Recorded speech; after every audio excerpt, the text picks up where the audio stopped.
It's good. Yeah? It's very good. Oh, God. Are you sure you don't want to? No, just the highlights. Just the highlights, huh? Mm-hmm. Well, the closing paragraph is to die for. Really? Are you sure you don't? No, I want you to.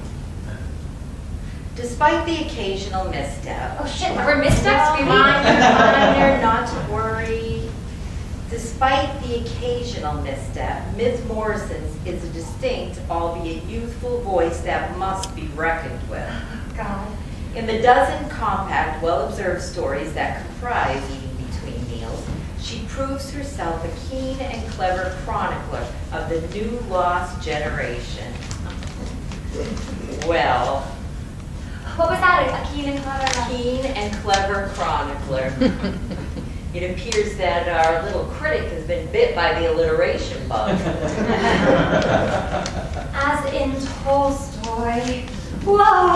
The unhappy families in Miss Morrison's universe are uniquely compelling. All right. Maybe you shouldn't read that. You'll start believing that shit. All right, so she doesn't like family reunion. Neither did I. She said I tried too hard. Mm-hmm. It's stylistically self-conscious. Well, I wasn't going to say I told you so, but... All right, good. So she likes Disneyland. A harrowing story of a pubescent girl who is forced to face her father's sexuality. That's good. You know what the problem with that story was? Huh? That story. What story? Family reunion. It was too fancy. All those interior monologues for all the members of the family. You didn't need all that. Remember I told you? Thought you weren't going to say I told you so. It is stylistically self-conscious. She's right. Uh-huh. You know how it came off? It came off as a young writer showing off her pyrotechnics just to prove how versatile she is. Okay.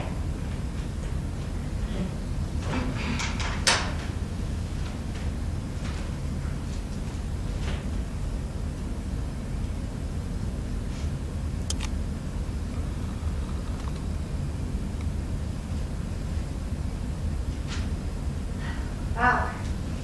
How do you feel? I don't know yet. That's a splendid review, you know. It doesn't get much better than that. I know. Your life will never be the same, you know, from this morning on. Thank you very much. From now on, when they print their list of promising young writers, you'll be on them. God. You're on the map. Yesterday, you were undiscovered country. Today, you're on the map. Good for you, sweetie. Why do I feel so awful? Oh, that's understandable. There's nothing worse than getting what you wanted. Let me see what I have that we can toast with. It's not even 9 in the morning yet. So what? We have to celebrate. After The Business of Love came out, you know, I was a total mess. You were? Oh, yeah. I sank into a terrible depression. Really? I thought I had a bottle of champagne, but it's one of those sparkling ciders somebody brings to Thanksgiving a couple of years ago that nobody ever drinks. Do you mind?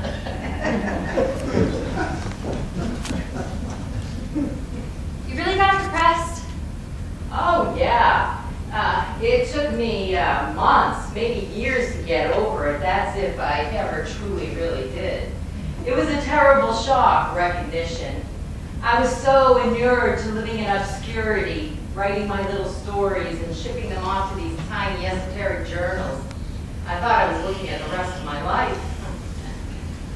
I had given up hope. No hope was the code by which I lived.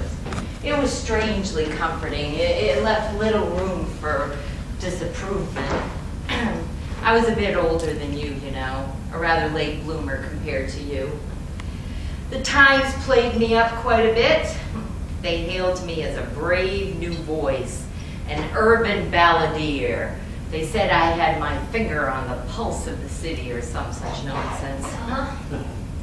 The book review put me on the cover of One Month. There I was wearing these terrible, oh God, I can't even believe I wore them, Harlequin-like glasses. The new lady writer of the moment, smiling painfully at her desk, not knowing what to do with my hands. You have got to look at this purely as economic development. Maybe some grants will start coming your way and some neat opportunities, and that's all very nice. But the fact remains that you still have to do the work, and you still have to put up with the assholes. Only now doing the work will be harder, and the quality of assholes will be a slightly higher echelon of assholes.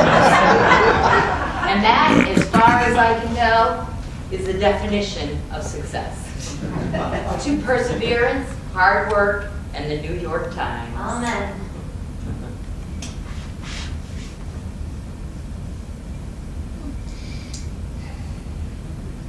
Couldn't have done it without you, Ruth. I know. I mean it. Oh, I know, dear, so do I. So now what am I supposed to do? No, you'll do what you need to do. I don't know what that is. Oh, it'll come. You'll figure it out. How long should I give it? As long as it takes. What if it never comes?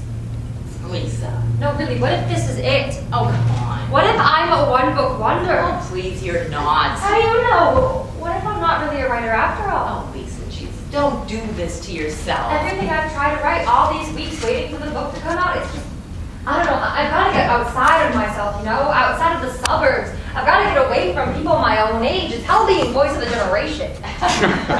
What, that title is 5 minutes old? So, I've blown the lid off the Leany in the suburbs. Whoopee, big news, right? So now what do I do for an encore? Everything seems so small now, so puny. What does? My whole world. Disaffected youth, disaffected parents, sex and drugs in the family room, mother cheats, mother drinks, father cheats. You name it, I've told it. Crammed it all into a mere 186 pages. And that's like a title page, and a large print edition typeface that I find really embarrassing. It's pathetic. I've looted my journals, my frenzied, angst-ridden jottings. I've stolen whole chunks. We're all rummagers. All writers are. Rummagers at a tag sale, picking through our neighbors' discards for material, whatever we can get our hands on. Why not our own journals? Well, the truth is, I'm not so angry anymore. So I'm in therapy now, okay? And I've moved to Chelsea, so now what? I've done my parents, I've done my family. Not so angry at them anymore. Fuck them. I write all day, allegedly. I don't go anywhere. I don't see anybody because I'm allegedly writing all of the time. My boyfriend's a lawyer, need I say more? My friends are all boring because they're in exactly the same place I am. My life? I have no life. Every little quasi-idea that pops into my brain just seems so banal, so television. So I spend my days writing alleged stories about creatively paralyzed women in their 20s who live in cramped but cozy Chelsea apartments. You were so lucky. Why was I lucky? You had all that rich Jewish stuff to draw on. Why was that luck? I started out writing what I knew, just like you and everybody else who writes. Yeah, but that culture, that history, the first generation American experience, nothing in my experience could ever match up to that. What do I have, WASP culture? Which is no culture at all. Oh, really? Well, tell that to Cheever and Updike. Oh God, I've got to write a novel now, don't you think? I mean, that's what they want, isn't it? Who? That's what they expect, the literary establishment, to prove myself. Oh, why? I never did. Yeah, but don't you think that hurt you? Hurt me? I mean, not hurt you, but don't you think it affected your reputation? No. Oh, okay. Why do you think it did? No, I just thought you might have felt as much. Oh, no, I don't. Why? Have I ever said as much? No, it's just, as I see it, and maybe I've got it all wrong, but as I understood the game, the well-received first collection is like a rite of passage. The well-received first novel, a coming of age. It's arrival, acceptance, proof that you weren't a fluke. Well, I don't know who wrote those rules, but I certainly never played by them. A writer is a writer, no matter what form that writing takes. What if the Sunday book review hates it? Oh, honey, relax. They may not even review it in the first place, or if they do, it might be one of those perfunctory little blurby things that nobody pays attention to anyway. Advance Word must be pretty good. Publishers Weekly and Kirkus, they liked it. Mm-hmm. Oh, and Mirabella's doing a piece on me, did I tell you? No, see? Yeah, they want to take my picture. Should I let them? Yeah, why not? I don't know, it doesn't feel right.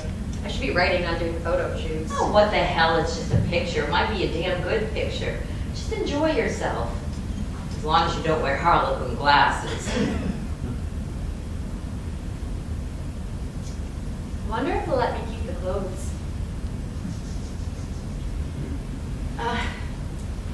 Tell me, I have to ask you something. Sure, what is it?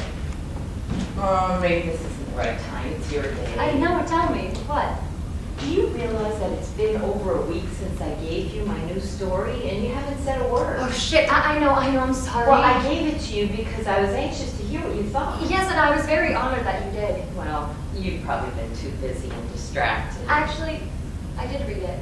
You did? I read it the night you gave it to me. I liked it very much. Then why the hell didn't you say something, you little shit? I didn't know what to say. How about I liked it? That would have been great for starters. I mean, I wasn't exactly sure of the protocol. Protocol with me? I felt shy. You've never given me anything new of yours to read before, let alone ask me what I thought. Oh, but we're colleagues now, right? The morning paper confirms that. I know. So, tell me, what did you think? I told you. All right, you liked it. What did you like about it? Ruth, Come on, kiddo, voice of a generation, speak. I liked the characters, the mother and the daughter. Did you find them believable? Totally. Why? It's what you do, Ruth, like nobody else. The way you capture the essence of relationships. I mean, the structure is brilliant. These two women squabbling in the kitchen over the years while baking birthday cakes. God, you're amazing. Oh, cut the flattery. I wasn't fishing. I want to know what you thought. You really do. Yes. Okay. I have problems with it. Ah, there we go. Now we're getting somewhere. What kind of problems? Well, you do such a beautiful job at creating these utterly recognizable women. I mean, I saw a lot of myself in Emily, actually. Then I gotta say, I felt really manipulated and disappointed by the ending. Oh, disappointed how? Sentimentality is not your thing. It never has been. So when you go and give the mother a terminal illness, you didn't have to do that. Oh, really? I mean, you begin to fall in love with Martha, even though she's hypercritical of everything Emily tries to do. She even had something to say about the way Emily pours the vanilla, for God's sakes. But she's funny and honest, and Emily seems to know how to hold her own with her, and it's fun to eavesdrop on them as Martha grows old and Emily grows up. So when you don't take them anywhere and you don't resolve the relationship between the two of them, it's just, I don't know, oh, we cheated. But that's life, isn't it? I mean, what relationship is ever truly resolved? People, perfectly likable people, inexplicably, inconveniently behave badly or take a wrong turn or get sick and die. It happens, yes. Besides, the final struggle in the story is an internal one, Martha's. And it's not about her illness. It's about her inability to tell her darling girl that she's very, very sick. Those are two different things, yes? True. It's as if saying it out loud would make it too real. It would let death into the room, and she can't do that. No, you're right. You're absolutely right. I see it now. I guess what makes it so moving is the sense that this may be the very last cake that these two women bake together. And it's very, very sad. So you were moved by it? Oh God, yes. I was just mad at you for killing her off. Well, good. I'm glad you liked it. Thank you. Thank you for reading it. You're welcome. It was my pleasure. It was a real treat getting to read Ruth Steiner's latest before anybody else did. What you have to say means a great deal to me, you know. No, I didn't know that. No? How could you not know that? I mean, it works both ways, you know. Am I supposed to just give and expect nothing in return? No, of course not. I mean, I can't just applaud you and pat you on your back and offer you unconditional love and support. I've been your teacher and your champion, but I'm also your friend, and I could use a little reassuring too, you know. What is it? This is very complicated for me, you know. What is? What's happening for you is complicated for me. Are you jealous? Oh, don't condescend. I'm sorry, I didn't mean to. Well, it's not about envy. Well, maybe it is about envy. But it's not professional jealousy. You know what it is?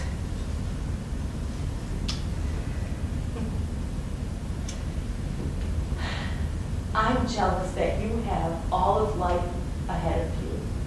I can't just sit back and watch you do the dance I danced long ago and not think about time. I can't. That's what it's about. Don't you see? It's about time.